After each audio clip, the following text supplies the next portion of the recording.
တရားထုတ်တော်မယ်ဆိုလို့ရှိရင်ကာယမိမံဗမသထာဒီမံကာယဤခန္ဓာကိုယ်ကြီးကိုသမသထာစောင့်ပြီးသုံးသပ်ပါကွာ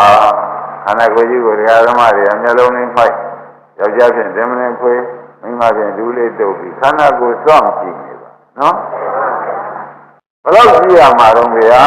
လို့မေးတော့မှရှင်သာရိပုတ္တရာရွတ်တဲ့ကာထာနော်ခမောင်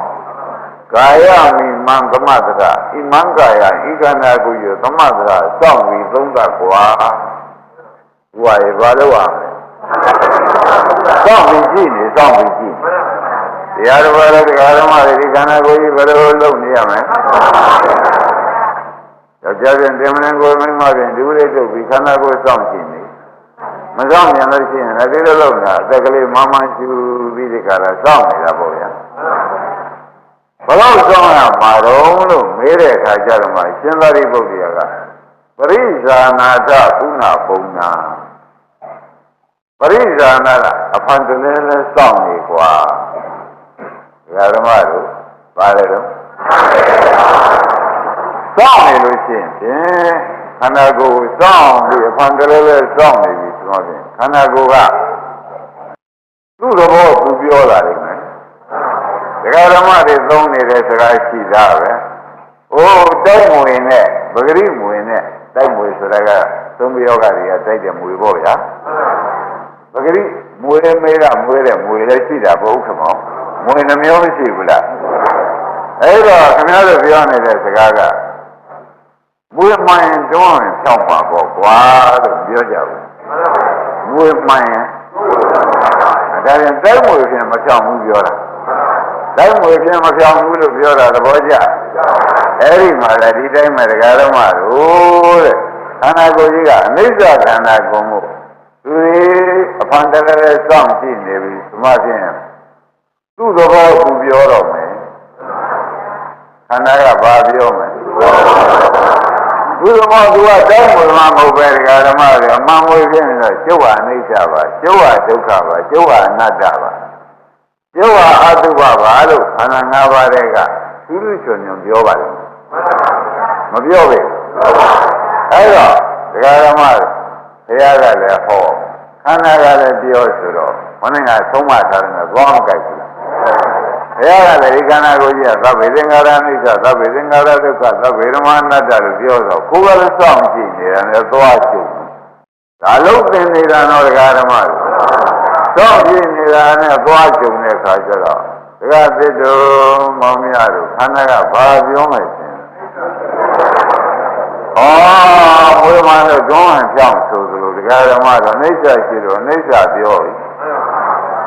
အနိစ္စဆိုတာဘာတော့လို့ဆိုလို့ချင်းဒကာဓမ္မတွေခန္ဓာကိုယ်တွေကအသစ်ပေါ်လာတာဟူတွေ့ရဒကာဓမ္မတို့အနိစ္စအသစ်ပေါ်ပြီးပြောက်သွားတာဟူတွေ့ငကိုကမရှိဘူးစောင့်ကြည့်နေတော့မှသစ်ကလေးပေါ်လာပြီးဒီသစ်ကလေးပြောက်သွားတာဘာခေါ်ကြအခုနေမှဗျာရလာလိုက်တာလေလက်မောင်းလေးမှာအခုမှရလာတာဆိုတော့သူအနိစ္စပေါ်လာတယ်ဒီရတဲ့နေရာမှာပြောက်သွားလို့ရှိရင်ဩဒီဥစ္စာသူ့သဘောသူပြောတာကိုလို့မဆိုနိုင်ဘူးလားဒုက္ခမောင်ဒီလိုလုပ်ရမှာနော်ခိုင်းနေမှတတ်နေမှာစိတ်ကလေးကတောင်ပြေးမြောက်ပြေးနဲ့ပြေးသွားတော့ငကောကဒီပြေးတဲ့စိတ်ရှိသလားအခုမှပြေးတဲ့စိတ်ခန္ဓာကိုယ်ရဲ့ပေါ်ပြီးခန္ဓာကိုယ်ရဲ့ပြောက်တာလားဘုမပေါ်ပြီးဘုမပြောက်တာဆိုတာသိကြပါလားအဲ့ဒီတော့ဘိုးရမန်းတို့တွန်းရင်ဖြောင်းဆိုတဲ့အတိုင်းဘုရားမောင်ကြီးပြပြန်ပြီးအိဋ္ဌပဲတကားဝမပြသေးဘူးလားအဲ့ဒီလိုပြတဲ့အခါကျတော့မှဒါလည်းစိတ်ရှိတဲ့ပုဂ္ဂိုလ်ကစိတ်ကလေးတွေကအခုပေါ်အခုပြောက်အခုပေါ်အခုပြောက်ဆိုတော့ဒါဘုရဘောရဲ့ဘုရပြောက်တာတော့ဆိုတော့ဒကာဓမ္မတွေကမှတ်လိုက်တော့ခန္ဓာပေါ်ရဲ့ခန္ဓာပြောက်တာဘယ်လိုဆိုကြလဲဒါဖြင့်ခန္ဓာပေါ်ရဲ့ခန္ဓာပြောက်တာဆိုတော့ဘုခန္ဓာကြီးကပေါ်လိုက်ပြောက်လိုက်ဆိုတော့ဟုတ်တော်အဘာဝေနာအိဋ္ဌဟုတ်တော်မမြင်ရရကပေါ်လာပြီ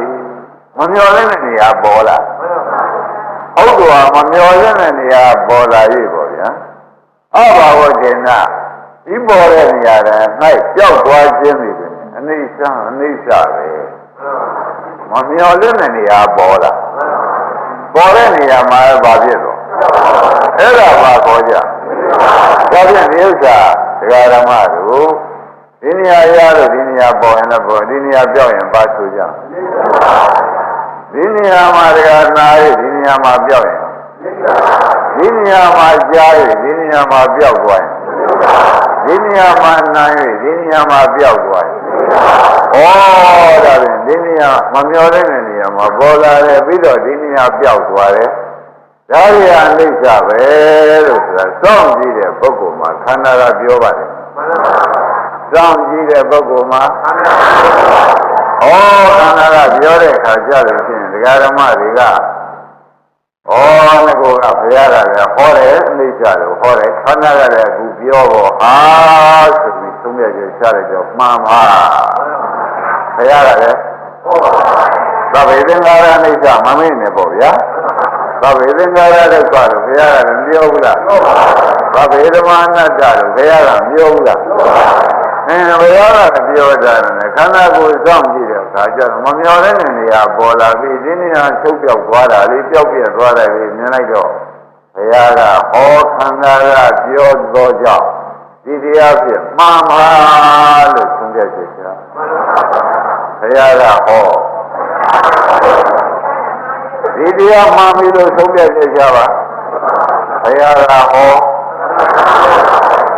ဒီတရားပဲနဲ့ဆိုကြမှန်ပြီဒီတရားအမြင်မှန်ပြီလို့မှတ်လိုက်အဲ့တော့ဘုရားကဟောခန္ဓာကပြောတာဒကာဓမ္မတွေကဒီတရားအမှန်ပဲလို့သုံးပြည့်ချလိုက်တော့အမှန်ပဲလို့သုံးပြည့်ချတာသမာဓိကြီးမဝင်လာတယ်လို့မှတ်လိုက်ဒါစကားပြောနေတယ်လို့မောင်းမေးပါနဲ့အလုတ်ပင်ပြီးဒီကရာမဝင်လာတာသိအောင်လို့ပြောလိုက်ပါလေခန္ဓာကဘုရားကဟောခန္ဓာကပြောတာကိုဟောဟုတ်ပြီလို့သုံးပြချင်ဟုတ်ပြီဆိုတာပါပါလိမ့်သမာဓိကြီးဒါပြန်မဲ့ခင်ပေါ့ဗျာသဘောကျလားသိပြီဆိုကြမပါရဂရမရဒီဥစ္စာကြံလုံးတွေလုံးလို့အောင်းဝင်မနေပါနဲ့ခမည်းတော်ငါကအယူပြောက်လို့ဒီဥစ္စာမှန်မြင်တာဆိုတာကိုလည်းသိကြတာအောင်လို့ရှင်းရှင်းလင်းလင်းပြောနေပါတယ်ဆိုတာကိုသဘောကျလားဘုရားကသဗ္ဗေသင်္ခါရမိစ္ဆသဗ္ဗေသင်္ခါရဒုက္ခသဗ္ဗေဓမ္မအနတ္တလို့ဟောထားတယ်ခန္ဓာကိုယ်တကူလုံးမိစ္ဆဒုက္ခအနတ္တသာရှိတယ်ကွာလို့မဟုတ်ဘူးလားဟုတ်ပါဘူးဘုရားကဟောပြီဘုရားဟောတော့ကျွတ်တော့စောင့်ကြည့်ဘုရားဟောတော့ကျွတ်တော့ဘယ်လိုပါလဲကြကြသတိထားတော့ဒီနေ့အလုပ်ပင်နေတဲ့တရားတော်ဓမ္မတွေကြကြသတိထားပါအလုပ်ပင်နေတဲ့တရားပရိစိတ်နေရမယ်တရားမဟုတ်ဘူးစောင့်ကြည့်နေရမယ်တရားဟုတ်ကဲ့မောင်ပရိစိတ်နေတာတော့ဟိုအနိစ္စရောက်ဝင်မဲ့ကိုကပရိသလုံးချရမှချသေးတယ်ဒီနေ့ပရိချတဲ့ထဲမှာအနိစ္စကဘာရမှပါတယ်သဘောပါလားအဲ့တော့ဘုရားကအနိစ္စဒုက္ခအနတ္တလို့ခန္ဓာကြီးမဟုတ်ဘူးလားကိုကဘာလုပ်ပါမလဲစောင့်ကြည့်နေတော့ခန္ဓာကမမျောတဲ့နေရာပေါ်လာပြီးဒီကလာဇာကနဲ့ပြောက်သွားဇာကနဲ့ပြောက်သွားတော့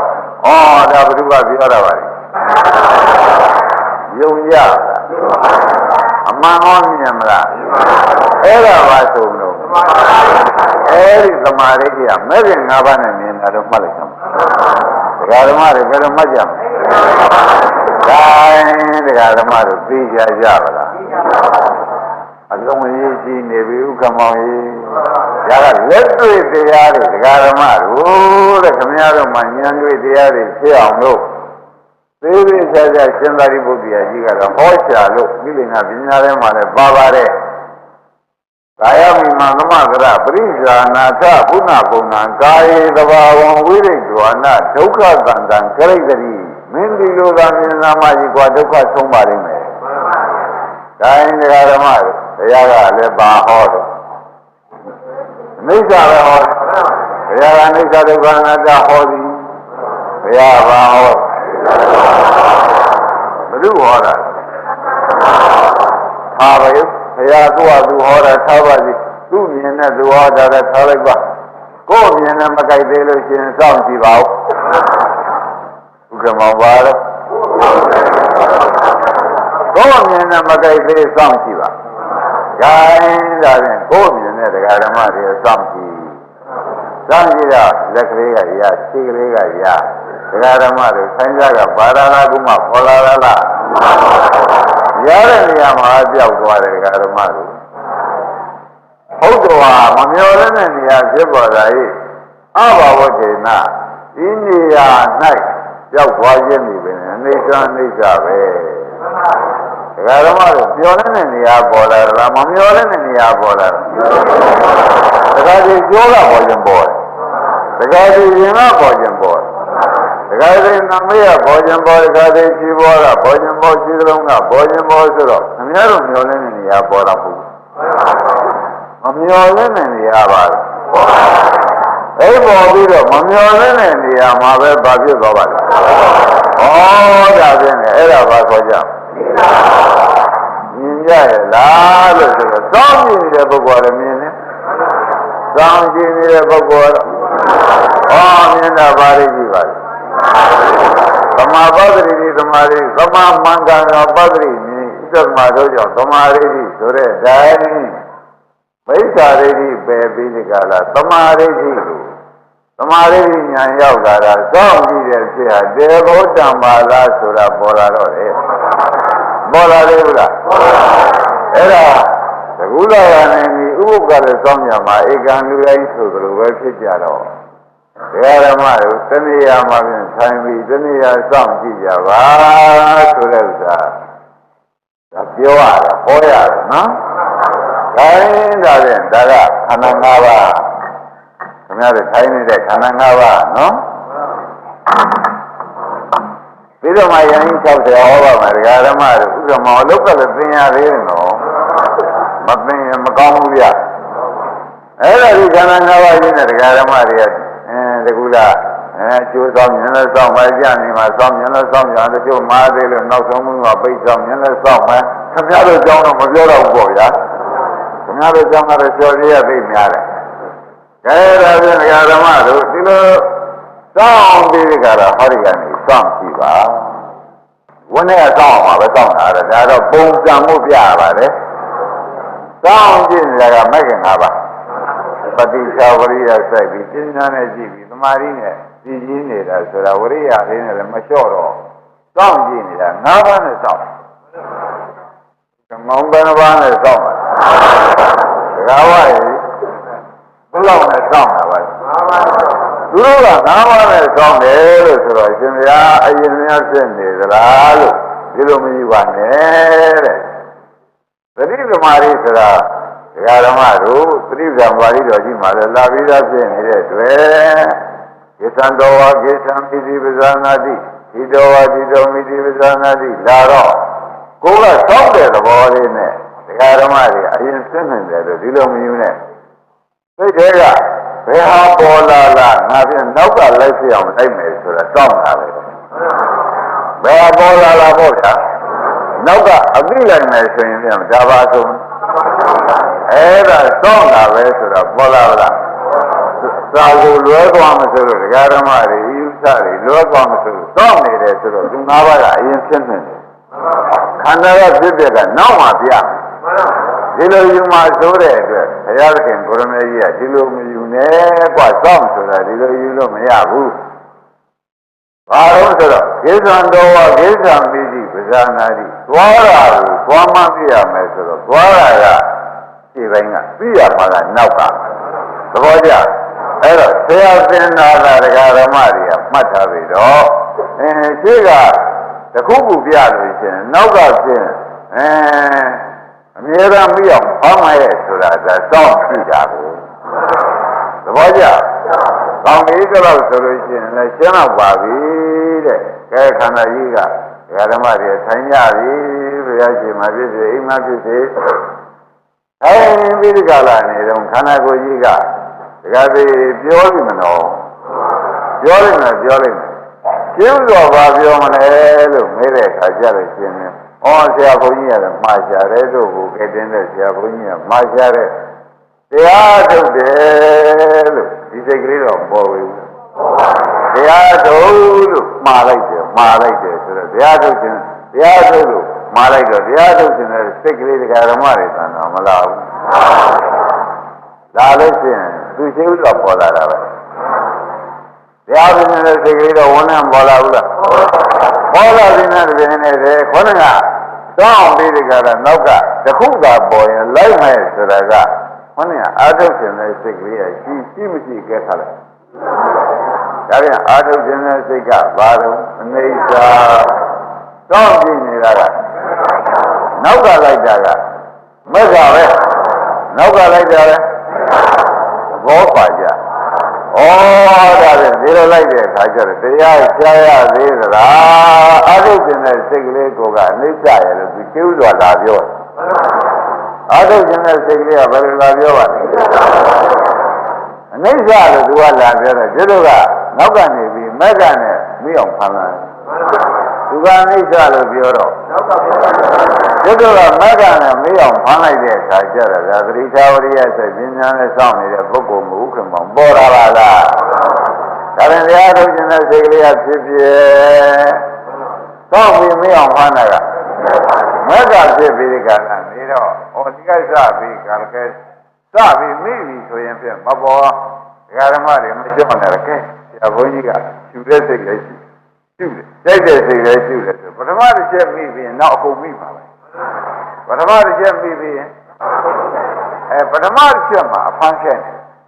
အဲ့တော့အခုယနေ့သင်လိုက်တာဒီဒကာဓမ္မတွေဘာကိုသင်လိုက်ပါတော့ဆိုတော့ပထမအချက်မှာကြာနေရမှာဆိုလို့သင်လိုက်တာပထမအချက်မှာကြာနေရမှာဆိုလို့သင်လိုက်ပါတယ်ဆိုတာဥက္ကမသဘောကျဘာလေးပေါ်လာမယ်ရှင်တရားထုတ်ခြင်းနဲ့စိတ်ကလေးပေါ်လာတော့သူဟာတရားဓမ္မတွေစဉ်းစားကြည့်ငကိုကရှိတယ်လားကုမဒီနေရာပေါ်လာတာကုမပေါ်လာတဲ့နေရာမှာဟုတ်တော်ဘောဒေနာနေစံဆိုရင်ဒါလေးကပြောက်မသွားဘူးအဲ့ဒါလေးကစရှိအဲ့ဒါလေးစောင့်နေတဲ့မဂ္ဂင်၅ပါးနဲ့ရှုလိုက်တော့တရားထုတ်ခြင်းနဲ့စိတ်ကအနိစ္စမရှိမှန်းသိတာကမဂ္ဂဆိုတော့ဒကာဝ၅ချက်ပါသွားပြီဥပဒနာမဲ့ခင်၅ချက်ပါသွားပြီမပါသေးဘူးလားခန္ဓာနဲ့ညာနဲ့တည့်သွားတယ်ခန္ဓာကဝိညာဉ်နဲ့ခန္ဓာစိတ်ဆိုတာဝိညာဉ်နဲ့ခန္ဓာဟောဒီညာနဲ့တည့်မသွားဘူးလားဒါဖြင့်ခန္ဓာနဲ့ညာနဲ့တည့်တော့ခန္ဓာကအနိစ္စလို့ပြောတော့ညာကလည်းအနိစ္စလို့ခေါင်းမြင်လိုက်